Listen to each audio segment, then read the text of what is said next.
वालेकुम नाज़रीन, आप YouTube चैनल देख रहे हैं। मैं इमरान खान हूँ। अब तक की जो लेटेस्ट इत्तलात है मैं आपके साथ शेयर कर देता हूँ। एक तो इंडिया में बदतरीन बारिशें हो रही हैं और 4 तारीख तक, यानी आज 1 सितंबर है, अभी 1 तारीख, 2 तारीख, 3 तारीख और 4 तारीख तक भारत में शदीद बारिशों की पेशेनगोई है और लगातार बारिश हो रही है। हिमाचल के इलाकों में, मनाली के इलाकों में, चंडीगढ़ के इलाकों में, ये दीगर जो एरिया है इससे मुल्का और कश्मीर में, जहाँ शदीद बारिशें हो रही हैं और इन बारिशों का पानी आएगा रावी में, चनाब में और सतलुज में।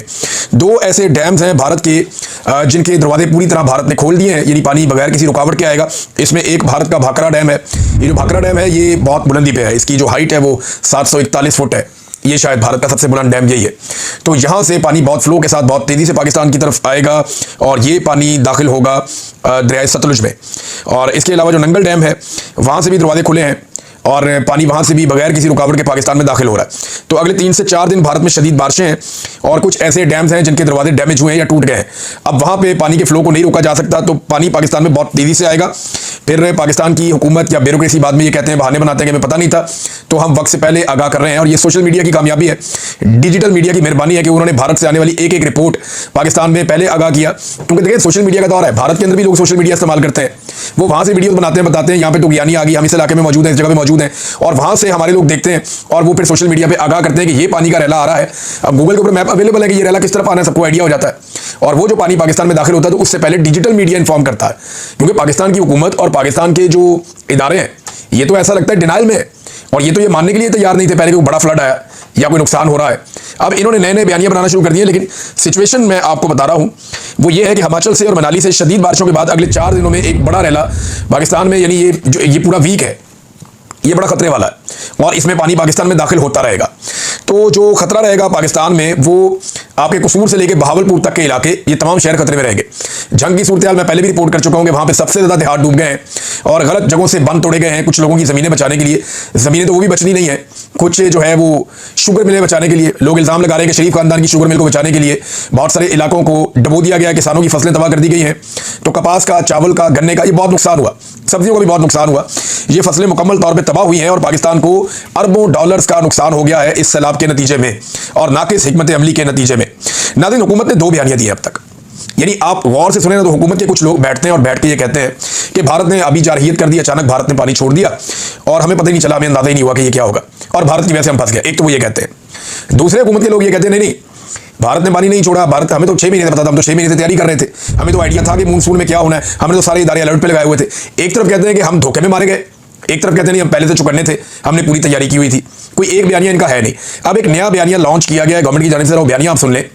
और ये अडयाला जेल भी जाते हैं सहाफ़ी जिन्होंने बयानिया लॉन्च किया। दावा किया जा रहा है कि भारत का डैम भरने का डाटा वाज़ेह तौर पर बता रहा है कि भारत ने इंडस वाटर ट्रीटी की जो SOPs है उसकी वाज़ेह खिलाफवर्जी की है और डैमों में गुंजाइश से ज़्यादा पानी जखीरा करके पाकिस्तान की तरफ छोड़ा है और डैम भरने का डाटा पाकिस्तान से शेयर नहीं किया। माहिरीन के मुताबिक ये अमल एक्ट ऑफ वार है।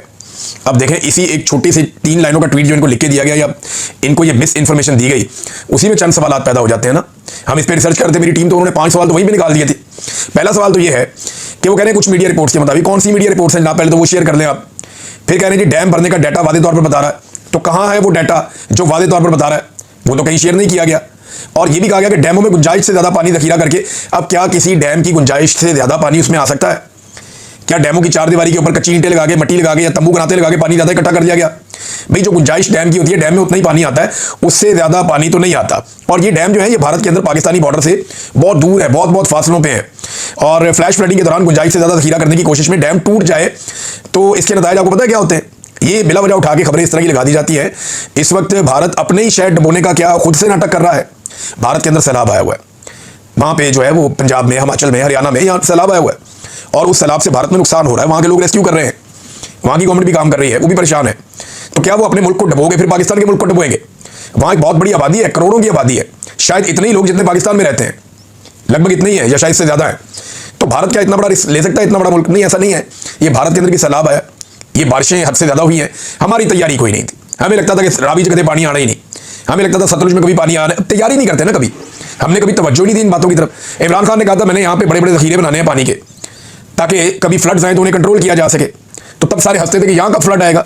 वो रूडा के जरिए इमरान खान साहब क्या करना चाह रहे थे? ये इलीगल सोसाइटियों को खत्म करना चाह रहे थे। जो रावी बेड के ऊंचे इलाके हैं वहां पे वो कहते हैं आबादी बनाओ, जो नीचे है वहां पे आबादी मत बनाओ। वो नए जंगल लगाना चाह रहे थे, कंक्रीट के बने हुए पक्के बंद बनाना चाह रहे थे ताकि पूरा लाहौर शहर और उसकी सराउंडिंग महफूज रहे। ये था उनका मनसूबा। उनके जाने के बाद अंधाधुंध इन्होंने बांट दिए रेजिडेंशियल सोसाइटियों को, एनओसीज, और उसके नतीजे में देखें क्या हुआ आपके सामने ना, जो कुछ हुआ तो वो इन्होंने किया ना। तो अब जनाब ये बयानियां बना रहे हैं कि डैम भरने का डाटा पाकिस्तान ने शेयर नहीं किया। पहली लाइन में कह रहे हैं कि डाटा ये बताता है, अगली लाइन में कह रहे हैं कि डाटा ही शेयर नहीं किया। तो फिर अगर शेयर नहीं किया तो वो कौन सा डाटा बताता है? यानी अजीबोगरीब चीजें की जा रही हैं। एक्ट ऑफ वार है, माहिरीन कह रहे हैं एक्ट ऑफ वार है भाई, बारिश ज्यादा हो गई है, वो जरा आपसे बेहतर मैनेज कर रहे हैं चीजों को, आपसे नहीं मैनेज हो रहा। उन्होंने बेशुमार डैम बना के पहले ही पानी जमा किया हुआ था, अब वो पानी निकाल रहे हैं और आपको तकलीफ हो रही है। मैं ये नहीं कह रहा कि भारत पाकिस्तान के साथ कोऑपरेट कर रहा है, मैं ये कह रहा हूं कि पाकिस्तान के साथ कोऑपरेट नहीं कर रहा।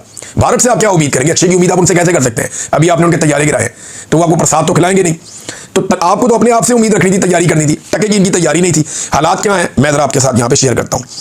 इस वक्त हुकूमत की तवज्जो इस बात के ऊपर है कि दिन रात जो है वो डब्बे बनाए जा रहे हैं, बाकायदा डिजाइन करके तमाम जो अफसरान हैं उनको भिजवाया गया है कि आपने खाना और राशन मरियम नवाज की इस फोटो के साथ ये लिख के इस तरह आपने बांटना है। अंदाजा करें, लोगों को खाना खिलाने पे तवज्जो नहीं है, अपनी तशहीर करने में तवज्जो है। और भाई लाखों करोड़ों लोग अगर भूखे हैं उनमें चंद हज़ार को खाना खिलाते हैं, वो भी ये मीडिया के ऊपर उसकी टका के तशहीर करते हैं और दिखाते हैं दुनिया को जनाब मरियम नवाज का फोटो हमने चिपका दिया। और मैंने आपको पहले दिन बताया था कि ये खुद पसंदी का शिकार ज़हनी मरीज है, ये लोग यही हरकतें करेंगे और इन्होंने वही हरकतें की है। जापान के अंदर पहले टिकटॉक बनाए, अब वापस आके यहाँ पे रोजाना अपने टिकटॉक बनाने के चक्कर में ये लोगों को भी जलील करते हैं, हत्ता कि इन्होंने जानवरों को भी जलील कर दिया है। लेकिन इनको एक बात का आइडिया नहीं है, सोशल मीडिया का दौर है। यहाँ पे ये कोई 80 या 90 की दहाई नहीं है, ये सोशल मीडिया का दौर है। लोगों को बहुत शऊर है। अब वो हालात नहीं है कि आप टीवी पे इश्तिहार चला के अखबारात में पैसे बांट के आप आवाम को बेवकूफ़ बना लेंगे, वो नहीं बनेंगे आपसे। अब आवाम अब सब जानते हैं इंसान तो इंसान है, ये तो जानवरों को नहीं बख्शते। अब यहाँ पे एक वीडियो चलाई गई, फिर मैंने वहाँ पे जो लोकल हमारे जर्नलिस्ट हैं, जो दोस्त हैं, उनसे रब्ता हुआ तो उन्होंने मुझे वो बात बताई कि मैं हैरान हो गया कि इन्होंने तो बेज़बान जानवरों को भी नहीं बख्शा। ये जो मरियम नवाज की वीडियो आई है ना, जिसमें वो एक बेड़ी के अंदर वो बहुत सारी भैंसों को इकट्ठा बंद किया हुआ है, जानवरों को, और उन्हें जो है मरियम नवाज अचानक जाती है, जाके वहाँ पे कहती है, टिकटॉक बनता है कि सारे जानवर ले आए आप बचा के, मुझे इस बात की बड़ी खुशी है, इन जानवरों का मैंने चारा भी रखा हुआ है, आइए इन्हें खिलाइए, मुझे बड़ी खुशी हो रही है। ये टिकटॉक एक बनाया गया। ये जानवर ना पिछले 7-8 घंटों से, मुझे उस बंदे ने बताया, उसने कहा जी इसी बेड़ी के अंदर बेचारे बंद हैं। ये बाकायदा जानवर इकट्ठे किए गए और पुलिस ने डंडे मार के इकट्ठे किए, फिर ये जानवर भरे गए इस बेड़ी के अंदर, फिर ये बेचारे भूखे प्यासे जानवर सारा दिन इस बेड़ी के अंदर मौजूद रहे जब तक मरियम नवाज पहुंच नहीं गई। बेड़ी के अंदर जानवरों को पहले से भरा गया, भर के वहां पे उन्हें खड़ा कर दिया गया। वो बेचारे तपती धूप के अंदर, पानी के अंदर से, आपको पता है कैसी हबस उठता है आजकल के मौसम में, वहां पे जनाब अंदर फिर आते रहे कि जैसे ही मरियम नवाज साहबा के आने का टाइम होगा, आपने वहां से बेड़ी को यूं करके लेकर आना है, यहां से मरियम नवाज निकलेंगी और एंड टाइम पे इत्तफाकन आपका आमना सामना हो जाएगा। वो अचानक कहेंगी सारे जानवर बचा के ले आए, मुझे इस बात की बड़ी खुशी है। जानवर बेजुबान है बेचारे, वो तो आपको नहीं बता सकते कि उनके साथ आपने क्या किया। इन जानवरों की जुबान होती है ना, तो ये गंदी गालियां देते और ये बताते हैं कि तुम्हारे टिकटॉक के चक्कर में हम पिछले 8 घंटे से धूप के अंदर भूखे प्यासे दलील हो रहे हैं। तो जानवरों को भी नहीं बख्शा इन्होंने अपने टिकटॉक्स के चक्कर में।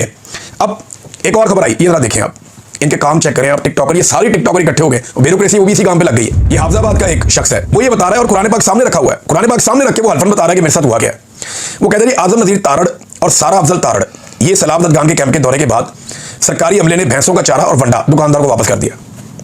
यानी दुकानदारों से चारा और वंडा लेकर आए। जब ये 2 वजीर वहां पे पहुंचे, हुकूमत के नुमाइंदगान, तो उनके सामने थोड़ी सी भैंसों और जानवरों को चारा डाला गया, बांटा गया, बताया गया देखिए जी काम हो रहा है। और उसके बाद वो बताता है कि वो वंडा और चारा उठा के दुकानदार को वापस कर दिया गया। ये इनकी हरकतें हैं। अब इस शख्स ने इस वीडियो बनाई और वायरल हो गई। इस पर आजम नजीर तारड़ और सारा अफजल ने बजाय इसके कि कोई इसके ऊपर एक्शन लिया जाता, वो इसके ऊपर मुकदमा करवा रहे हैं। अब अंदाजा करें, वो बंदा कुरान पाक सामने रख के खुद तमाम हकीकत बता के हलफ ले रहा है कि जनाब ये आपको बेवकूफ़ बनाया। इसी तरह मरियम नवाज जहाँ पे जाती है वहाँ पे एक आर्जी सेटअप लगाया जाता है, बाद में हटा दिया जाता है। अब इन्होंने जाना था एक इलाके में, जमात इस्लामी वालों के साथ फटा कर दिया कि जनाब यहाँ मरियम साहबा बाद में आएंगी मुतवक्का तौर पर, तो तुम चुको सारा कुछ इतों। वो जमात इस्लामी भी बेचारी एहतजाज करी कि यार सानू काम तो करने दो। वो अलखिदमत वाले अच्छा काम करते हैं, मैंने उनके साथ खुद काम किया हुआ है, उनके साथ मिलकर हमने सामान बांटा, वो मुझे अच्छी तरह याद है। हम सिंध में एक जगह पे काम कर रहे थे, तो हमने इकट्ठे काम किया हुआ है वहाँ पे और बड़े पैमाने पे काम किया हुआ है एक साथ हमने जमात इस्लामी के साथ। ये उनकी तंजीम है अलखिदमत, बड़ा अच्छा काम किया उन्होंने। तो वो बेचारे काम कर रहे थे और उनके साथ भी इन्होंने ज़्यादती की। वहाँ जाके इंतजामिया चली, वो मुशीर है वज़ीर अलग, वो पौने डाके चुप्पो जी सारा कुछ, मरियम नवाज का फोटो लगेगा हर चीज़ के ऊपर। तो ये ऐसा लगता है कि ज़हनी मरीज़ को इन्होंने जो है वो मुसल्लत कर दिया पाकिस्तान पे। और ये सिर्फ टिकटॉकर नहीं है, ये जाहिल भी हैं। ये ज़रा नाज़रीन आप चेक करें, एक ऐसा ट्वीट कर दिया कि मैं तो हैरान ही हो गया। यानी ये किसी बंदे ने एक नाचता हुआ कोई इंसान दिखाया कि ये कोई नाच रहा है और उसके बाद लिख दिया मरियम नवाज ने शरीकों की ये हालत कर दी है। तो उसके ऊपर जो है मरियम नवाज ने इमोजीज लगा दिए हंसने वाले, इंजॉय करने वाले। और पाकिस्तान में सैलाब आ गया, पंजाब डूब रहा है, 20 लाख से ज़्यादा लोग बेघर हो गए हैं, 1 करोड़ के लोग करीब जो है मुतासर होने वाले हैं। तमाम बड़े ज़िलों के अंदर हालत ख़राब है, सूबे के अंदर फसलें डूब गई हैं, जानवरों की लाशें पानी में से निकल रही हैं, दर्जनों अफराद अब तक यहाँ पे जाँ बहक हो चुके हैं। 2 महीने के अंदर अब तक 1000 के करीब पाकिस्तान की हलाकतें पहुँचने लगी हैं जो पूरे पाकिस्तान में सैलाब से हुई हैं। और ये औरत उस सैलाब को लेकर एक थर्ड क्लास आदमी के ट्वीट के ऊपर नाचने वाला बंदा उसने पता नहीं को लगाया हुआ अजीबोगरीब, उसके ऊपर ये इमोजीज बना के एंजॉय कर रही है। यार ये इनकी मेंटेलिटी है। ये जाहिल लाकर पाकिस्तान की मिलिट्री एस्टेब्लिशमेंट ने पाकिस्तान पे मुसल्लत किए, जो लोगों की लाशों का मजाक उड़ाते हैं। मुझे अच्छी तरह याद है, मुझे इस वाक़े से, इस ट्वीट से एक ही चीज़ याद आई, एक ही चीज़ याद आई कि जब शहीद अरशद शरीफ शहीद हुए थे ना, जिस दिन, उस दिन बाप बेटी ने केक काटा था। मैं वो वीडियो भूलता ही नहीं आज तक। दो चीज़ें मैं कभी नहीं भूलूंगा, ये बाप बेटी वहाँ पे केक काट रहे थे जब पाकिस्तान का बेटा शहीद हुआ था, जिससे पूरा पाकिस्तान प्यार करता था। और जो ट्वीट किया, उसकी लाश को दिखा के उसकी मैयत का जो मजाक उड़ाया, मैं उसको कभी नहीं भूलूंगा, इन्हें भूलने भी नहीं दूंगा। ये बड़े सफाक लोग हैं, ये अवाम सैलाब में डूब रहे हैं और ये अपनी इंजॉयमेंट कर रहे हैं। वापस आके तालियां बजाते होंगे, एंजॉय करते होंगे, ये कैसा टिकटॉक बना मैडम, ये चेक करें, वो चेक करें। जो ड्रामे इन्होंने कर छोड़े, सारा रेस्क्यू इनके चक्कर में पड़ा होता है, सारी ब्यूरोक्रेसी इनके चक्कर में पड़ी होती है कि जनाब हमने वो जाली सीएम को लेकर आना है, लिहाजा उसके टिकटॉक का बंदोबस्त करो, बाकी सारा काम छोड़ दो। अब इदारे भी ये बात जानते हैं कि इनके टिकटॉक ही है और कुछ भी नहीं है। उन्हें भी आइडिया कि टिकटॉक इनका बनवाना है अच्छा सा, जब ये आए इनका अच्छा सा टिकटॉक बनवाओ, ये वापस जो है सामान चुके वापस करो, ताला लगाओ। और यही काम हर तरफ हो रहा है और हम होता हुआ देख भी रहे हैं। अब नाज़रीन, जहाँ पे कुछ और खबरें हैं मेरे पास इसी से रिलेटेड कि एक बहुत बड़ी कंपेन मीडिया की अब लॉन्च की जा रही है। मेरी इत्तला के मुताबिक ये हुकूमत इस वक्त अरबों रुपया खर्च करने जा रही है पाकिस्तान के इलेक्ट्रॉनिक और प्रिंट मीडिया के ऊपर। इवन ये सोशल मीडिया पे भी अब पैसा खर्च करेंगे। कंपेन ये लॉन्च करने जा रहे हैं कि जैसे ये हुक्मरान हीरोज बन गए हैं और बहुत अच्छा काम कर रहे हैं, इन लोगों ने कमाल कर दिया। इनके जापान के दौरे, अभी ये चाइना का दौरा शहबाज शरीफ का, ये सारी चीज़ों को इकट्ठा करके ये एक बहुत बड़ी मीडिया कंपेन लॉन्च करने जा रहे हैं ताकि सैलाब की तबाहकारियों पे पाकिस्तान का मीडिया अपना मुंह बंद रखे। ये मेरे पास पक्की इन्फॉर्मेशन है, क्योंकि जो लोग ये काम करते हैं ना, वो मेरी फील्ड के लोग हैं। जो इनके साथ भी काम करते हैं वो मेरे ही लोग हैं, मेरे हमवतन हैं। तो मुझे इन्फॉर्मेशन आती है, जब ये मेरे खिलाफ भी कोई प्रोपेगेंडा लॉन्च करते हैं, मुझे पहले पता चलता है कि इमरान भाई तगड़े हो जाए, आ रहा है, मुझे आइडिया हो जाता है। तो अब मुझे ये पता चला है कि ये एक बहुत बड़ी मीडिया कंपेन लॉन्च करने जा रहे हैं। इसके बारे में और साफियों ने भी रिपोर्ट कर दिया है, कुछ आने वाले दिनों में रिपोर्ट हो जाएगा। मेरी पाकिस्तान के जो डिजिटल मीडिया के हमारे सहाफ़ी हैं, जो इस वक्त पाकिस्तान के तमाम मीडिया पर हावी हैं और वो बढ़ चढ़ के काम कर रहे हैं अपनी जान खतरे में डालकर, मेरी उनसे गुजारिश है, सोशल मीडिया के जो वॉरियर्स हैं, मेरी उनसे गुजारिश है और साफ साफ मैं आपको बताऊंगा कि आपने इंतहाई महदूद वसाइल में इनका प्रोपेगेंडा आपने बेनकाब करना है, इनका आपने मुकाबला करना है। अगर इनके पास पैसा है तो हमारे पास क्या है? Man power. इनके पास पैसा है, हमारे पास मैन पावर है। ये लालच के जरिए काम करते हैं, हम हिम्मत के जरिए काम करते हैं और हक के लिए काम करते हैं। इनके पास ताकत है तो हमारे पास दिमाग है, इनके पास वसाइल है तो हमारे पास आइडियाज़ हैं, इनके पास हुकूमत है तो हमारे पास जुल्म का सामना करती हुई आवाम है बहुत बड़ी तादाद में, इनके पास प्रोपेगेंडा है तो हमारे पास हक़ाइक़ और सच्चाई है। वो ताकत, पैसा और इख्तियार इस्तेमाल करेंगे, हम हक और सच को अपना हथियार बनाएंगे। इनका भरोसा और इन्हिसार मिलिट्री एस्टेब्लिशमेंट पर है और हमारा भरोसा अल्लाह रब्बुल इज़्ज़त पर है। तो मेरी आप सबसे गुजारिश है, जो सोशल मीडिया के वॉरियर्स हैं, ये जितने भी हमारे डिजिटल प्लेटफॉर्म्स के जितने भी सहाफ़ी हैं, आप सारे फील्ड्स में उतरे हुए हैं, बहुत अच्छा काम कर रहे हैं। कुछ का मैं नाम ले पाऊंगा, कुछ का नहीं ले पाऊंगा। बहुत सारे अनसंग हीरोज़ हैं जो दिन रात काम कर रहे हैं, पाकिस्तान के हर शहर से काम कर रहे हैं। मकामी सहाफ़ियों ने बड़ी जिम्मेदारी के साथ सोशल मीडिया के ऊपर रिपोर्टिंग की है और बहुत सारे ऐसे अवामुन्नास के बीच में से लोग हैं जो अवामी इशूज़ को उजागर कर रहे हैं। आप सारे दाद के मुस्तहिक हैं, आप मुकाबला कर रहे हैं एक जालिम रजीम का। आपका हथियार सिर्फ और सिर्फ आपका माइक और आपका मोबाइल फ़ोन है और उसके ऊपर लगा हुआ एक छोटा सा कैमरा है। इसके जरिए से आप मुकाबला कर रहे हैं। यही आपकी ताकत है, यही आपका हथियार है। आपने इनके प्रोपेगेंडा को बेनकाब करना है और पूरी ताकत के साथ करना है। अल्लाह पर भरोसा रखें, इनके अरबों रुपए हम ज़ाया कर देंगे इंशाअल्लाह, और ये अपने प्रोपेगेंडा को फैला नहीं सकेंगे। हम बताएंगे आवाम को हकीकत क्या है और इन्हें बेनकाब करेंगे। नाज़रीन, इमरान खान साहब का केस जो अडियाला जेल में लगना था, तो शखाना 2 एक मरतबा फिर उसकी समाअत आज मुलतवी हो गई। क्यों मुलतवी हो गई? सादी बात है कि इमरान खान साहब आसिम मुनीर साहब पे तनकीद करते हैं और आसिम मुनीर साहब को प्रॉब्लम यह है कि उनकी एक्सटेंशन के मामला डिस्कस हो जाते हैं जिस दिन इमरान खान साहब का अंदर से कोई बयान आता है। अब एक्सटेंशन के मामला जब डिस्कस होते हैं तो उनको प्रॉब्लम होती है इससे, लिहाजा इमरान खान के भांजों को अंदर रख के दबाव देने की कोशिश की गई। उनकी बीवी को भी, वो नहीं मान रहे। उनके बेटों को वीज़ाज नहीं दिए जा रहे, वो नहीं मान रहे। माफ़ी की उन्हें ऑप्शन दी जा रही है, वो नहीं मान रहे। चले उन्हें पशेमानी की ऑप्शन दी गई, वो नहीं मान रहे। उन्हें कहा गया अफसोस का इजहार कर दें, वो नहीं मान रहे। उन्हें कहा गया चलो यार पार्लियामान में कोई बात कर दें या किसी अदलिया में बात कर दें, आप, वो नहीं मान रहे। तो इमरान खान तो मान नहीं रहा इनसे और इनको आइडिया है इस बात का कि वो सख्त से सख्त स्टेटमेंट दे देगा। जो एक प्रोग्राम बना हुआ है हुकूमत और एस्टेब्लिशमेंट के बीच में कि किस तरीके से एस्टेब्लिशमेंट के और हुकूमत के मामला एक्सटेंशन के तय पाने हैं, उसके लिए दोनों एक दूसरे पे पैंतरे भी चल रहे हैं। दोनों ये सोच रहे हैं कि बड़ा अहम मौका है, अपना ज़्यादा से ज़्यादा फायदा ले लें। यानी ये जो सौदा होने जा रहा है एक्सटेंशन वाला, इसमें ज़्यादा फायदा कौन लेता है, इस चक्कर में है दोनों। तो ये हमेशा होता है, ये पहली दफ़ा नहीं हो रहा। ये कोई अपने दिल पे ना ले ले, ये पाकिस्तान में हमेशा होता है, ये आइंदा भी होता रहेगा अगर इस सिलसिले को ना रोका गया तो इमरान खान साहब का केस इसलिए मुलतवी कर दिया गया, उसका सामना कोई नहीं कर सकता। पिछली मरतबा बताया था उनकी फैमिली ने कि इनकी इमरान खान साहब की आंख में प्रॉब्लम है, डॉक्टर तक उन्हें एक्सेस नहीं दी जा रही। ये वो आदमी है जिसने अपनी ज़िंदगी का एक बड़ा हिस्सा लोगों के इलाज के ऊपर लगाया था। शहबाज शरीफ ने एक दावा किया, नाज़रीन वीलॉग के आखिर में वो दावा आपके सामने रख देता हूँ कि मेरी हुकूमत में करप्शन का एक भी इल्ज़ाम नहीं लगा। तो यहाँ चंद चीज़ें हैं, ये हुकूमत बनी करप्शन से। भाई जो हुकूमत बनी करप्शन और 2 नंबरी से, उस पर करप्शन का इल्ज़ाम लगा के क्या करना है? हुकूमत ही इलीगल है, करप्ट हुकूमत है, बेईमान हुकूमत है, ईमानदारी से हुकूमत बनी नहीं। फ्रॉड के साथ जाली फॉर्म 47 पे तो हुकूमत बनी है। फिर NRO 2 लिया आपने हुकूमत बना के, सारे अपने केस खत्म करवाए, चपड़ासियों वाले भी, फेक अकाउंट्स वाले भी, नवाज शरीफ के, जरदारी के, सबके केस आपने खत्म करवाए। करप्शन का तो कोई केस आपने छोड़ा ही नहीं। पुराना वाला जो है मेरिट की आपने धज्जियां उड़ा दी, हर महकमे पे लाके रिटायर फौजी बिठा दिया, कई महकमों के ऊपर हाजिर ड्यूटी फौजी बिठा दिए। ये भी आपने किया इस मुल्क के साथ। हर महकमे में करप्शन बढ़ गई है पाकिस्तान में। सिर्फ चीनी और गंदम के स्कैंडल्स को आप देख लेना, अरबों रुपए, अरबों सैकड़ों अरब के इन्होंने दिहाड़े लगाए हैं सिर्फ चीनी और गंदम के स्कैंडल में। और अब ये जो नया गंदम का स्कैंडल है, ये जब किसान ने बेची तो 2000 रुपये, और जब अब बेच रहे हैं इनके अपने फ्रंटमैन तो कितने की है? 3500 रुपये। इतना मुनाफा मिलता है कभी किसी को? 1.5-2 महीने के अंदर 75% का मुनाफा थोड़े दिनों में डबल हो जाएगा। कभी 2 महीने में किसी का पैसा डबल हुआ है? आप दुनिया के बेहतरीन मुल्क के अंदर भी कारोबार करें तो आपको पैसा डबल करते करते 3-4 साल लग जाते हैं। यहाँ पे 2 महीनों में पैसा डबल होता है। ये ऐसा माफिया, ये करप्शन नहीं है तो और क्या है? ये आप किसानों के साथ जो आपने किया, ये बहुत बड़ा स्कैंडल है। हर चौथे दिन कोई ना कोई नया स्कैंडल आ जाता है। ये 10,000 अरब का जो आपका बेकायदगियां और बेज़ाब्तियां आपके अपने महकमे ने बताया, ये मरीम नवाज के दौरे हुकूमत में यहाँ पे हो रही है। फिर जो IBBs के साथ आपने मुआहदे किए हैं, जो LNG के आपने मुआहदे किए, वो करप्शन के गड़े बहुत बड़े बड़े, पाकिस्तान उनको भुगत रहा है। तो ये दावा पाकिस्तान में कोई भी करे, शरीफ खानदान ये दावा कभी नहीं कर सकता कि उसने करप्शन को कम किया है या उसके दौर में करप्शन नहीं हुई।